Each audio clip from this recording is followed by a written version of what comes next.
welcome you to the Ask Jeff YouTube channel. And here's today's very long question. It says, Revelation chapter 20, Satan is released to roam the earth and gather an army that is as vast as the sands of the seashore. From whence comes this great multitude of humanity? Are not all reigning with Christ the only ones on earth during the 1,000 years? Does this army consist of all who are ever deceived by Satan? Just trying to clear up some things of the not so simple of this passage, so I thought I would, you guessed it, ask Jeff. So let's talk about the scene here. The passage being referred to is right there in the middle of Revelation chapter 20, at the end of the 1,000-year reign of Christ per the question. It does say that Satan rebels, and there is this vast multitude that rebels with him. And the question is, where do these individuals come from? I thought all that were on the earth were reigning with the Lord. Well, one of the things about reigning is to have reign with, you have to, quote, reign over.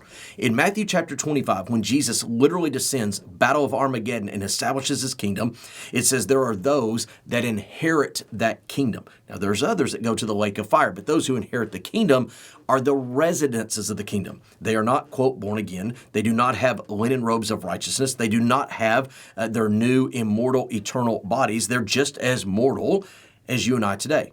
For lack of better terms, they are the, quote, subjects of the reign of Christ. We as believers in Jesus Christ are those reigning with him. Why is this critical?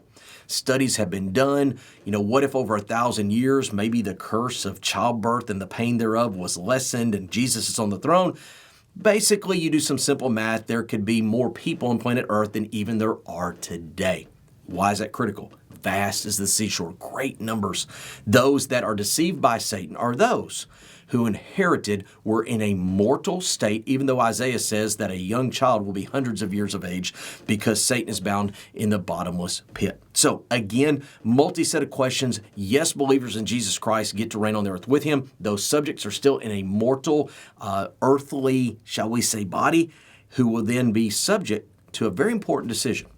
Do they side with the one who's been sitting on the throne for 1,000 years? They've never known temptation. They've never known the enemy. Or do they believe this one who comes up, according to Revelation 13, with all kinds of signs and wonders? At the end of the day, the Lord's judgment falls upon Satan and all those that rebel against him. Hopefully, this clarified a, quote, not so clear issue.